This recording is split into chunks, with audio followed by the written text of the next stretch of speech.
Moin Moin and welcome in Ralfs Foto-Bude. Yeah, today I want to show you the Sony NEX-7.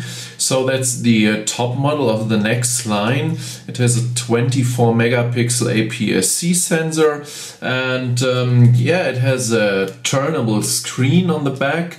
See, you can turn the screen.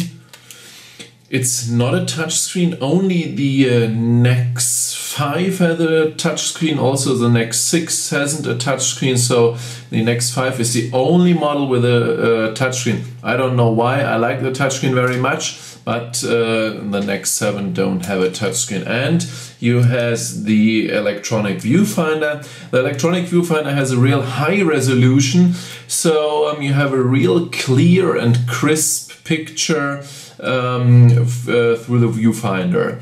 On top of the camera you have these two dials. They are not named because you can customize the settings of these two dials, so it depends on the program you choose and the setting you choose, so that's the reason why they are not named. But I will show you later how you can see in the display which function these two dials have. Yeah, in front we have the shutter release and on-off switch, and the function button we have here. Then we have the shoe for the flashlight. It's a special shoe. You cannot use a standard flashlight, so you have to buy a Sony flashlight or an adapter.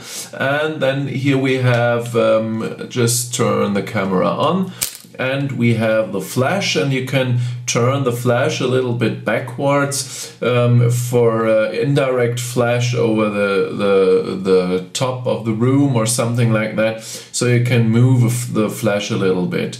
Yeah, so these are the main settings of the Sony, and on the back side we have the button for the flash, the replay button. Here we have the autofocus manual focus button, the menu button, the dial with the different settings, and then another function button, and here on top is the video start button, so there you can start the video. Yeah, and you see on the screen says menu, so you know this button is now the menu button, and the screen says which settings are on the dial here and which setting is on the lower button. So if you press the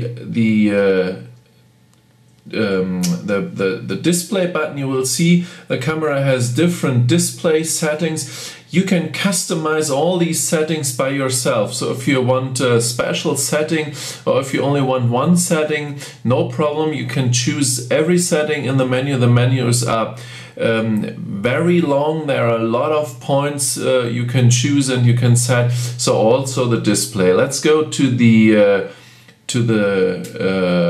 main display. So that's the main display where you have the shutter speed and the aperture and the ISO. So if you want to change something in the menu, just press the menu button, and then you come to the menu.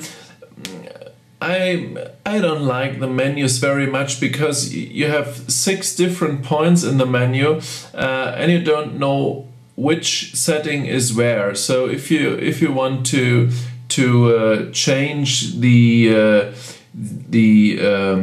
setting for the camera, you have to go to the camera. So, and here we have different settings for the camera mode, like drive mode, autofocus, manual focus selection. You have the different zooms, digital zooms settings, face registration. You can make a soft skin effect, and you have the LCD display and the finer display, so you can select different settings for the displays, and you have the display button monitor. So that's what I said. Here you can choose the different settings for the monitor. You can choose which setting you want. Each time you touch the display button, that the sorry, the next monitor setting is shown. So these are the different settings you can choose between. So let's go back to the menu. Yeah, so this is a camera menu, and if you go back, you can go to the image menu. I don't know why the camera menu, I mean, if you want to change the image size, it's also a camera feature, but they make a single setting only for the image size. So here we are, you can change the image size. For sure, you can change between JPEG and RAW mode, and you can change between different settings for the if you take videos. Okay, so let's go back and see the general setup. And in the general setups, there are things like language, date, power save, the LCD brightness you can change. Let's see if I go a little bit more. Yeah, so you see the monitor a little bit better. That's a good idea. They have the display color, the HDMI resolution, and the USB connection. So these are the general settings. Then let's go back to the brightness color settings. And here you can change the picture effects. If you want to see, there are some nice picture effects. The toy camera, pop color, polarization, retro style, soft key, partial color, and high contrast mono. So that's a black and white. That's very nice. So here are the different settings for the picture effects. Let's go back to the menu. Picture, if you have the creative styles, where you say standard, vivid, or neutral. All the settings you can change, and you can set up the settings by yourself. So it's only a suggestion. You don't have to use the presets. You can change the presets by yourself. You see there are the different settings you can change. Yeah, so these are the most important features of the menu. Let's see, and if you want to change something and want to know which setting these two dials have, you see in the display it says these dials, yeah, the symbols for the two dials. You will see. So this one is to change the aperture, and this one is to change for the shutter speed. Just turn on it, and you see this one is changing the shutter speed. Here we go, and this one change the aperture. So that's very nice, because you always have an overview which dial is for what. If you change the mode, let's see. Let's go to the shutter priority. So then you see the sign says this dial is for the shutter speed, and this is for the exposure correction. So it's very easy, and you have a nice overview which dial is for what.